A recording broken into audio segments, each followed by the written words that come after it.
What's up, everybody? Matt Maran here for another weekly update. So lots of news to go over this week, and the first are a couple things that got killed off here. So first off, Nissan has confirmed to Autoblog that the 370Z Roadster will not be living on beyond the 2019 model year. So it will be killed off after the 2019s are done. So the coupe will be continuing, and it's going to be available for the 2020 model year in its regular trim, as well as the Nismo in the 50th anniversary editions. And so, you know, there was less than 3,500 Zs sold altogether last year. And then, you know, you have to consider that the 370Z Roadster was a good bit more expensive. You can get a normal Z brand new still for around 30 grand. The Roadster was still like 42,000 starting, and it was automatic only, and it was heavier. So from an enthusiast standpoint, I'm sure there's very few people buying 370Z Roadsters at this point, and it's probably kept it really hard to justify. And although even at 3,500, even if that was only coupes, that still is a really low number and tough to justify. So maybe 2020 will be the last year for the 370Z. We'll have to wait and see. I think at this point there's so many on the used market, no one's buying new ones, and they haven't changed much, so there's really not much reason to buy a new one, honestly. So I think that's just the state of the way things are going here with the Z. And so, you know, there's been rumors that Nissan's working on a next-gen version, but they've been like here and there, and they're all over the place. So it's really hard to, you know, be confident that a new Z is actually coming anytime soon. And if it is coming, it seems like it's definitely going to be a long way off. In some other Nissan sports car news, though, Top Gear interviewed Nissan's chief planning officer about what the future might hold for the GTR. And so one thing that's almost certain is a hybrid powertrain for the next gen. And they say that's because they don't want regulations to take anything away from how fun the car is to drive. So obviously, I guess with regulations, they'd have to make it slower, or, you know, downsize the engine, which might make it less fun. So they're just going to do the hybrid instead, and kind of, you know, still make it the world's fastest brick is what they originally said, I think last year, about their goal for the next GTR, which is kind of a strange thing, but that was their goal. And so they also said they're thinking about autonomous capabilities for the next gen GTR, since it's already super heavy. Adding all that stuff in is not a big deal, I guess. And they said that the autonomous stuff would be designed to coach you on the best lines around a racetrack, and could even take over driving completely, so that the car can do its own hot laps. And basically you can like download a hot lap from, you know, like one of Nissan's factory drivers, and if he or she went around the track at a certain pace, you'll be able to do that same lap time as if they were driving you on a hot lap, which would be very, very cool, actually. I think if you're going to have autonomous tech, that's the way to do it. That's the fun way to do it. So, and also the safer way to do it, because you're on a track, not on the road. So that's pretty sweet. And so, I mean, obviously this stuff is very, very far off. They said that final details haven't even been figured out yet, let alone started to be worked on.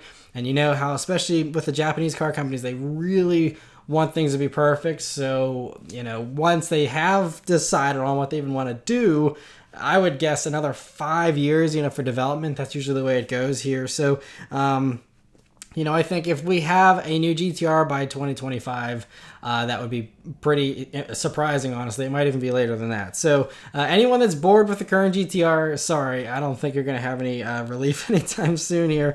So anyway, but cool to see the GTR sticking around, and they continue to improve it as well. Mercedes this week confirmed that the smart car company, will no longer be offered in the United States and Canada from after 2019 here. So 2019 models are the last ones. They say this was because of a number of factors, including a declining microcar market in the United States and Canada, combined with high homologation costs for a low volume model. So, you know, recently Smart just went full electric, at least here for the States. They do still, I guess, in some other places sell some gas powered ones. But it was only EV, and it had like tiny amounts of range. So that limited it even more than it already was, for just the idea of a smart car in the States was already a tough pill to swallow. But back in 2016, they had over 6,000 sales, and now last year it was just over 1,000. So It's been plummeting, and it's no surprise. It might go back up if gas prices start getting expensive here, like it's been rumored to be heading with gas. Could be jumping up here soon. But anyway, I don't think many people are going to be missing smart cars here in the States, so not a big deal there. For some much better news here, some fantastic news. Aston Martin this week announced the Vantage AMR and brought back with it the manual transmission. And Aston Martin, they've been saying how they're committed to the manual and they want to have manuals for a long time. And so that's what they're doing here. So the AMR version is manual only and uses a 7-speed dogleg manual transmission developed by Graziano, just like on the previous gen Vantage V12. And so they're only making 200 of this AMR version, but don't worry. That's just for this model year. Starting the first quarter of next year, the manual will be an option on all Vantages. So this isn't some limited production thing. It is for now, but next year it won't be, and so that's great. But of the 200 they're making this year, 59 of them are going to be these Vantage 59 special editions that are pictured here with the special paint schemes and interior trimmings. Other info about the manual version of the Vantage here is that it's slightly slower than the automatic version. I think that's a fine trade-off, though, just to have the manual. So part of this is simply because, the manual shifts slower than the automatic does, but it also is partially because the manual version has a less torquey tune on the twin-turbo V8 engine. So it goes from 505 pound-feet to 461 pound-feet of torque. And so I guess they basically, when they say it's from the Vantage V12, I think they actually just brought it over, bolted it up to a Vantage from the V12 to the new one, and that was basically it, I guess, because the old V12 did almost identical torque, and I guess they built the transmission to be able to handle that torque level, and that's about it. And so, I think that's kind of why they had to downgrade a little bit. Now, of course, they did have to do a bunch of other tuning changes and tweaks because it's a twin turbo V8, not a naturally aspirated V12, totally different engines. So I think gearing and stuff is all going to be different. But, at least having the dogleg first is going to be really sweet, and 7-speed manual is awesome. So yeah, a little bit less torque, not a big deal though, because 0 to 60 goes from 3.6 seconds for the automatic to 3.9 now for the manual. But the AMR version is 209 pounds lighter than the automatic. So although you have a little less torque, you have less weight to move around too. So it probably all, basically is a wash. And so that's pretty sweet. They also said part of that weight reduction is because the AMR version gets the optional carbon ceramic brakes that are lighter as standard for the AMR. So that also drops a few pounds, but they said the lion's share of that weight loss was because the manual is much lighter than the automatic, which is great. Just all around good stuff. It's getting lighter. It's getting a manual. This is basically the perfect Aston to me. Other things here. So the car still has nearly perfect 50-50 weight distribution, despite the weight changes there. AMR is also got a limited slip differential, adaptive damping, and lastly, the transmission has a few new enhancements as well. And so this, first off, you'll be able to do full throttle upshifts now, so you don't have to put the clutch in. Or you can have the clutch in, but you don't have to let off on the gas. So like flat floor shifting is, I think, what we call it here in America. Also, they are going to have AM shift, which is a rev matching downshift function, so it'll automatically blip the throttle for you. Both of those things can be turned off, by the way, if you don't want them, so it just gives you the choice to have those, and that's great. I think that's an awesome enhancement. I love the rev match downshifting on my Bullet. Anyway, other stuff. The AMR is going to be starting at $179,995, but like I said, if that's too much, wait for the regular manual Vantage next year, and you'll be able to get one cheaper than that. But I'll end this awesome news with a quote here from Aston Martin's CEO, Andy Palmer, who took a jab at Tesla a little bit. If you remember Tesla's whole thing about robo-taxis last week that I talked about, he's quoted here, Aston Martin's CEO is saying, "In a world of autonomous robo-taxis, Aston Martin will continue to advance the art and science of performance driving. The Vantage AMR is a thoroughly modern sports car that rewards effort and focus from the driver, the antidote to driving a computer game." I want to shake this guy's hand and buy him a beer. That is the best quote I've heard in a while. That is so awesome. So Aston Martin is the rebellion against Tesla in a way, and I absolutely love it. So long live Aston Martin. That's awesome, and that car is going straight onto my dream car wish list. Some other interesting sports car news this week. Our Automobile magazine this week uncovered a CARB document showing that a Supra 2.0 was certified for emissions here in the States. So the CARB document is, California Air Resources Board. And so this is like, whenever these cars are certified, it's an expensive process. It's a very intensive thing to get an engine certified. It's very expensive. And so this strongly suggests that Toyota is bringing the four-cylinder Supra to the States. Now, we already know there's two different four-cylinder versions available in Japan. One has 197 horsepower, 236 pound-feet of torque. The other has 255 horsepower and 295 pound-feet of torque. That's most likely the version we would get here, and would be a really great middle ground between, the 86 and the six-cylinder Supra. And so, it's also probably the one we're going to be getting because the Z4, the four-cylinder Z4 that BMW is offering, has that higher tune engine. They're both 2-liter turbo four-cylinders. And also that 2-liter turbo four-cylinder Z4 was also listed on this CARB document. So that's an important differentiation, that BMW has their own listing on here and Toyota has their own. And so, anyway, this report came out, and then Jalopnik contacted Toyota, and Toyota shot them down and said, at this point, Toyota's plans for the Supra in the U.S. include only the 3-liter inline-six that will be in the 2020 Supra when it goes on sale this summer. And so when Jalopnik questioned them, well, why is it CARB certified then if you're not going to sell it here? Toyota said that BMW has taken steps to certify an engine for a variety of uses. And this just stinks all over the place to me. So, first off, BMW already certified the Z4 and that engine for the Z4, and that's a separate filing. So, to me, BMW is worried about BMW, and they already covered their bases. So why would they certify an engine for Toyota and have a Toyota-branded engine, under the Supra model name and everything? BMW has no use for that. So what would they use the Supra version for? Because they can't. It's a Toyota thing. They have their own Z4 already. Anyway, I think, the way this sounds to me is, they don't want the news to get out that the four-cylinder is coming because it might cannibalize the six-cylinder Supra sales, because there's probably some people that would be happy with, 255 horsepower, 295 pound-feet of torque, or people that are just buying the Supra to do engine swaps. Everyone wants to do 2JZ swaps and everything else. And so those people might be like, oh, well, if the six-cylinder is the only one, I guess I'll buy it and just pay the extra money. And some people have the disposable income that it's like, well, I'll just pay the extra amount, even though they don't really want or need the six-cylinder possibly. And so, if these people found out, oh wait, I can get a four-cylinder if I just wait three extra months or something, I'm sure that would kind of throw some cold water on the sales and the hype of the six-cylinder one. And I think that might be they want to preserve the hype for the six-cylinder, and that's totally understandable. You don't want to cannibalize sales. I want the Supra to sell well. But, we'll have to wait and see. it's listed on the CARB documents, too, as a 2020 model, which means it'll basically be coming out at some point this year, even if it's later this year. I think it has to be coming, because there's a lot of car companies that say it's so expensive to do this CARB certification. That's the justification for why we don't get some engines that we get in Europe or Japan. They say, oh, we'd love to bring this engine over, but it's so expensive to do the CARB certification and the homologation for it.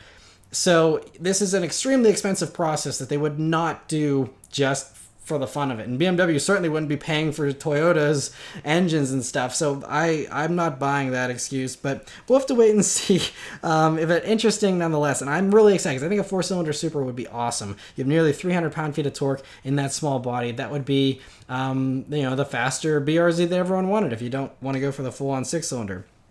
Anyway, for some official Toyota news, speaking of the BRZ and the 86, they announced that this British Racing Green Toyota 86 that was shown previously only for Europe, I think that debuted at the Geneva Motor Show or something, that's now going to be coming to North America, and it's going to be called the Hakone Edition. And so along with the paint color that's very similar to the Bullett's Dark Highland Green, I think Toyota's trying to get me back into an 86.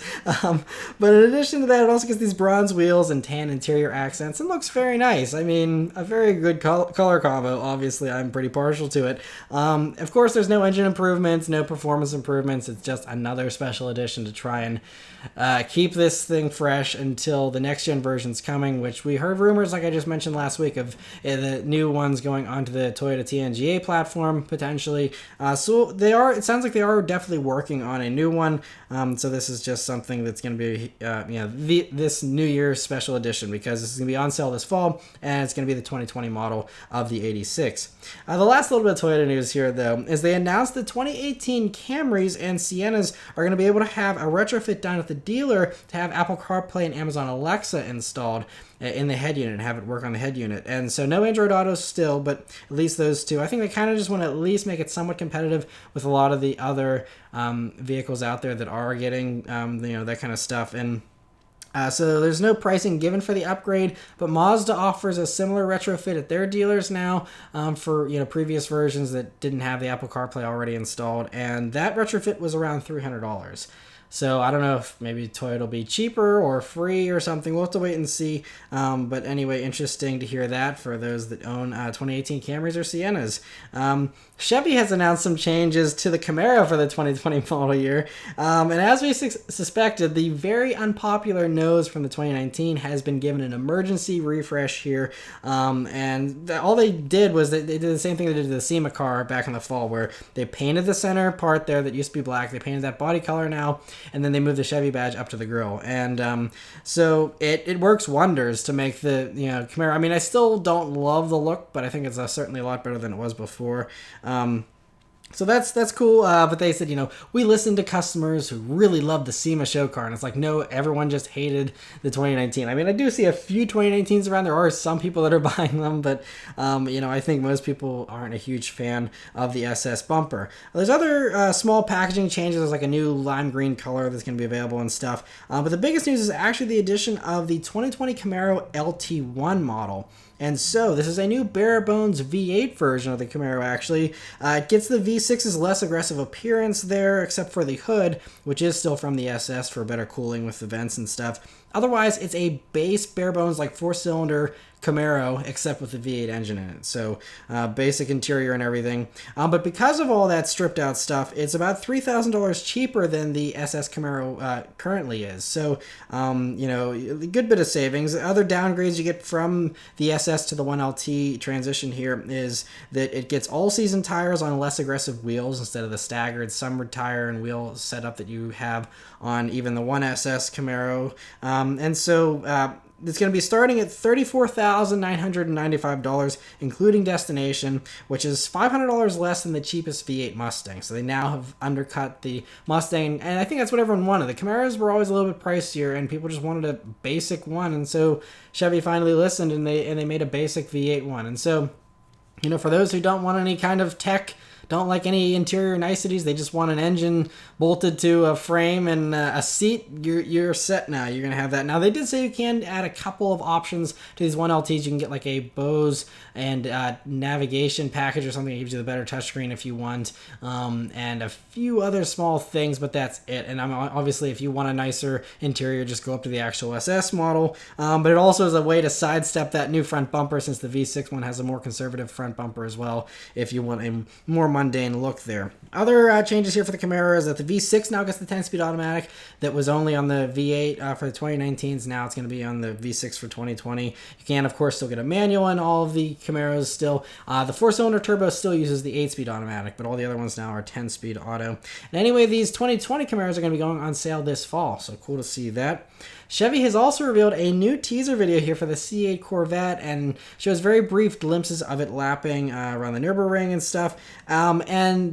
It was like running a timer kind of while it's going through the lap and stuff. And it kind of suggests, some people are thinking it's suggesting that the reveal date of 7/18/19, it's the middle of July, is actually going to be the lap time for the vehicle around the Nürburgring, which would be pretty impressive and very cool coincidence as well. So we'll have to see. And so that's the only little bit of concrete C8 news, is that, thing they posted. Other C8 news, though, is Haggerty previously reported that they heard that the Z06 version of the C8 could be getting a twin-turbo V8 that might even have a flat plane crank. And that report came out in Road and Track a while back as well too. But we have a little confirmation of that thanks to a video by Robert McCready, and this video was actually sent over to me by Brian Morrow. And so anyway, in this video by Robert here, he got to talk with a former Corvette engineer who had just retired supposedly, and this engineer told Robert that the Z06 will be getting twin turbos, but that's all he could say about the new version of the C8. And so again, who knows if this is true, if this engineer is actually giving him a little hint here, or if it's just this engineer kind of perpetuating the rumors that Haggerty started here. So take it with a grain of salt for sure. But if he's actually telling the truth, then this is further confirmation from the Haggerty article that it will indeed be getting a twin turbo V8, and that kind of makes sense. We saw a bunch of patents and leaked documents and stuff showing that's most likely what's going to get. So not a huge shock or surprise, just additional confirmation that most likely is what is coming. And so thanks to Robert and Brian for again giving me that info there. We'll have to wait and see if it turns out to be true. An official confirmation about future Chevys actually came from the CEO of General Motors, Mary Barra, this week on an earnings call where she promised that GM is going to be building a full range of electric vehicles, including an electric pickup truck, which is the first time we've heard of that. Obviously, it was probably a foregone conclusion at this point with Ford working on one, Rivian, and everybody else. It probably was something they were going to be doing, but now we actually have confirmation from the CEO they are working on an electric truck. Which is no surprise, but cool to hear. Other GM news, there's a bunch of little things here. Cadillac announced they're dropping the 2-liter turbo engine from the CT6 here, and you can no longer order a CT6 with a turbo motor, apparently, the four-cylinder at least. And so the CT6 is now also all-wheel drive only, because that's for the other engines that are available. They're all all-wheel drive only at this point. So you can no longer get a rear-wheel drive CT6, but apparently no one was buying them anyway. The likely reason for this is most likely that the CT6 now starts $5,000 higher for its base price than it previously did. And so I think part of that is because they want to have sufficient room between it and the new CT5, which will probably be a little bit more expensive than a CTS. And as of right now, before this price change, there's only about a $4,000 difference between the CTS and the base CT6. But now with the CT6 getting rid of the 4-cylinder, now the difference is about $8,000. So that gives Cadillac some room to be a little bit more expensive than a CTS for the new CT5, but still have a decent cushion there, so you're not having any kind of overlapping cross shopping going on. So that's an interesting little development here, but we don't have any pricing yet for the CT5, so we'll have to wait and see what that ends up being. Cadillac has also told The Verge this week that they'll continue to add features and capabilities to Super Cruise going forward, and so this was kind of in response to the whole Tesla thing again last week and all their advanced stuff. And so Cadillac says that they're going to be wanting to innovate to make it more competitive with Tesla and other driver assist systems. And they plan to roll out this refined Super Cruise system on a new model every 6 months from 2020 onward through the end of 2021. So that means 4 models will be getting this new Super Cruise version. The CT5 will be the first one in the first quarter of next year when it'll be available on those. And they said the version of the CT5 will be a half step in between a full next-gen version of Super Cruise and the current one. So they're kind of making incremental changes. They say they can do over-the-air updates and all that kind of stuff still as well. But so it sounds like, they're getting better and better. And I don't know what the innovations are they're planning, but I still think as of right now, in the current time we are at, Super Cruise is better than Tesla's Autopilot, simply because Super Cruise monitors the driver and you don't have to have your hands on the wheel. Until Tesla enables the camera inside their vehicle and actually starts monitoring drivers and lets them not have their hands on the wheel, until that happens, Cadillac is the only one that lets you have completely hands-free driving on the highway. And that alone makes it amazing. You can go watch my CT6 review if you want to hear my thoughts on the amazing Super Cruise system. I think it's fantastic. So a better version of that just sounds great to me. Kia this week has finally priced the Niro EV, which I reviewed back at the end of January, and we're just now getting pricing. So it's a little bit of a delayed rollout, but it's going to be starting at $39,495 before the tax credit, which is still the full $7,500 for Kia, making it, if you include that savings, $31,995. So just under 32 with the savings included. It's still about $1,500 more expensive than a Kona EV, but there are some trade-offs. So, the Kona is a little bit smaller. It's a little bit less usable, I think, than the Niro is. The Niro is definitely a little more spacious. But the Kona does have better range, though. You get 258 miles of range versus the 239 of the Niro. So those are the trade-offs here. But anyway, there's also going to be a premium trim for the Niro EV that upgrades it even more. And that one's $5,500 more, starting at $44,995. And that gives you a sunroof, real leather, ventilated seats, 8-inch screen with navigation instead of the 7-inch one you get on the base one, and also wireless phone charging. But I mean, all the Niro EVs, the EV version already comes pretty fully loaded with heated seats. You have adaptive cruise, all that safety tech, all that kind of stuff. And so yeah, but anyway, we'll have to see if the pricing is competitive. It is still cheaper than a Bolt, especially when you consider the tax savings and the fact that GM isn't reducing the price of the Bolt, even despite they only have a $3,750 tax credit now instead of the $7,500. So, I think it could set up to be very competitive, but I think, people are going to it's going to be tough against the Kona, for those who don't care about the slightly additional space of the Niro. We'll have to see. But anyway, Land Rover is also adding a little bit of electrification into the Range Rover family for the 2020 model year here. So it's going to be it's basically the same base engine. They're putting this in everything. It started off in the Range Rover Sport and the HST versions that were revealed at Geneva, and now it's moving on to the full-size Range Rover. So it's the 3-liter inline 6 that's turbocharged and supercharged, along with being paired to a 48-volt mild hybrid system, and so that gives a little bit of an electric motor to help, with low-speed stuff. It's going to come in 2 different tunes here, though.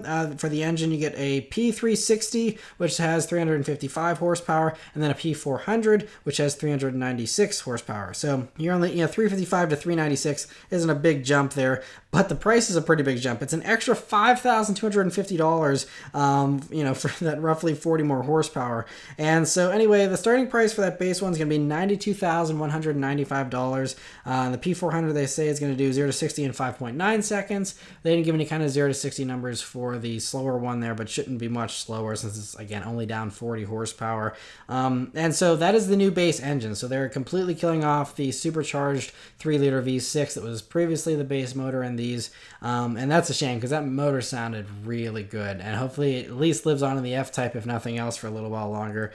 But yeah, anyway, interesting to see that. Wards Auto this week has talked with Mitsubishi's COO about the possibility of a new pickup truck for Mitsubishi coming to America. Now, of course, elsewhere in the world, Mitsubishi already has several different trucks and they sell a ton of them. And so as far as America, he says they're interested in doing a truck, but that we'd have to have one that's the right fit for Mitsubishi, for our demographic, and something that's really competitive in the market.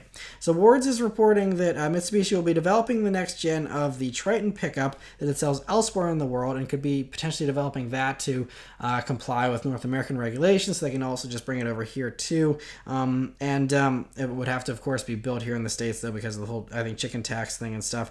But anyway, this is going to be developed alongside the next gen Nissan Navara and Renault Alaskan, which are also, again, in that whole Nissan-Renault alliance, and now Nissan owns 34% of Mitsubishi, so they're all kind of tangled up together here. So it's possible, since Nissan owns so much of Mitsubishi, that Mitsubishi could get a rebadged version of the new Nissan Frontier, which is like a kind of next-gen version, heavily reworked version of the current gen with an all-new engine. I talked about the new Frontier about a week or two ago. So maybe Mitsubishi will get a version of that, but it sounds like he doesn't want to half-bake it, and they want to actually have something a little more unique. So, maybe they, won't do that, and they'll wait for something else. Wards Auto predicts that whatever Mitsubishi truck comes won't be coming until 2025. Now, if they use the new Nissan Frontier, they could get it out, in the next probably 2 years or so, since the Frontier, I think, is supposed to come next year. So we'll have to wait and see what ends up happening, but anyway, interesting to see that. Autocar talked with AMG's CEO, who said, customers have given us the answer and most want four-wheel drive. So they sat down and were talking about how Mercedes-AMG, more and more of the models are all-wheel drive, basically everything, aside from like the AMG GT sports car.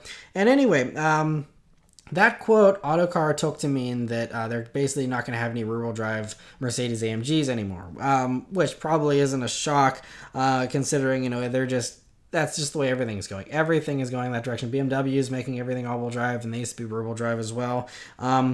And anyway, so he elaborated on a little bit more here, saying about the AMG GT sports car. When I ask customers about the GT, they ask me about all-wheel drive. Regarding our competition, this is the downside of AMG in terms of usability. People in Munich, for example, always ask for four-wheel drive. So the competition he's referring to here is the all-wheel drive 911s and the Audis, that have the RS models have all-wheel drive and stuff. And so I guess there's a lot of Germans that want to daily drive an AMG sports car through the snow in the middle of winter. Apparently, I guess that's what he means by usability. I don't know why these people that are spending $150,000, $200,000 on a sports car can't also just go buy a Mercedes E-Class with all-wheel drive to have as a winter beater or something. But I guess they want to have one car that does everything, and there must be a lot of those people, because if it's justifying them ditching the rear-wheel drive, then clearly there's enough demand to make it worthwhile. So we'll have to wait and see. The cool thing is at least Mercedes has been offering the drift mode, like in the E63, even though that's all-wheel drive now. You can get the drift mode, and then with that, you have 100% of the power going to the rear wheels. You can slide around and drive it in rear-wheel drive mode if you want, and then have the all-wheel drive once you're back to behaving and not driving like a hooligan, I guess.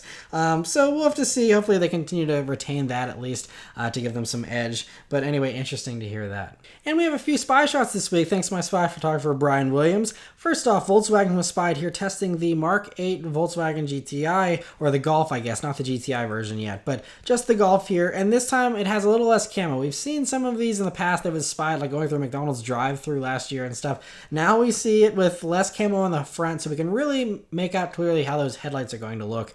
And that's the main new thing here. And I think the front end looks good, but it definitely looks a little squished and a little unproportional to me personally. But again, we'll have to wait for the full-on production version and all the official pictures. The back end still has vinyl over the taillights there to make it look like the old taillights. That's a very common Volkswagen, Audi, Porsche thing, is to do that. So really can't make out the taillights still because, again, it's just the dummy appearance to it. And so that's, all as far as the spy shots go. But we have a new report from Automotive News talking about the Mk8 Volkswagen Golf here. And they're saying that Volkswagen's having software development issues with the Mk8 because, according to an interview with one of the Volkswagen executives, there's 10 times more lines of code in the latest Golf than there is in a smartphone.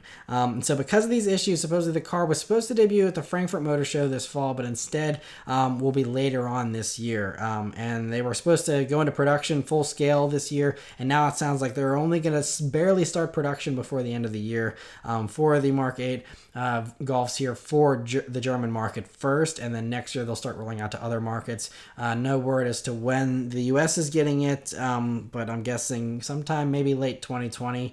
So interesting to see that. Porsche was also spied testing the Targa version of the 992 911, and so thankfully it looks to be almost an exact copy of the 991's Targa top, which means you have that retro looking roll hoop there and the completely glass rear area there, which looks really, really good. So yeah, I don't know if this is just a development mule or if they truly are just basically taking the Targa top from the old one and putting it onto the new one. Either way is fine with me. It's probably going to debut sometime this year, especially if it is as far along as it appears. And so great to see that. The last news this week is also Porsche news. So it's a somewhat thin report here from Autocar, so take it with a grain of salt. But they're claiming that Porsche is again considering making a new coupe and convertible based on the Panamera. And this would compete. They want to compete with the BMW 8 Series and the Aston Martin Vantage. So their sources even claim that concepts will be debuting next year. That's how far along they are with the idea. And that senior figures at the firm have not denied the rumors. And so that's why Autocar really is confident this is going to happen. Still seems like it's, kind of a little bit of an assumption at this point. But the idea of a new 928 has been kicked around ever since the Panamera was revealed. Everyone was like, hey, it's a four-door. There should be a wagon version, and then that came. And hey, there should be a coupe version, a convertible version. And here we are 10 years later, we still don't have them. But I could see, their business case for this. It could, make a lot of sense. And So we'll have to wait and see. The more sports cars, the better in my book. So it'd be very cool if Porsche does end up rolling this out. We'll have to wait and see if those concepts end up turning up next year like Autocar claims. But yeah, so that's it for all the news this week, guys. So thank you guys very much for watching. Let me know your thoughts on everything in the comments below. And I'll see you guys next week. Take care.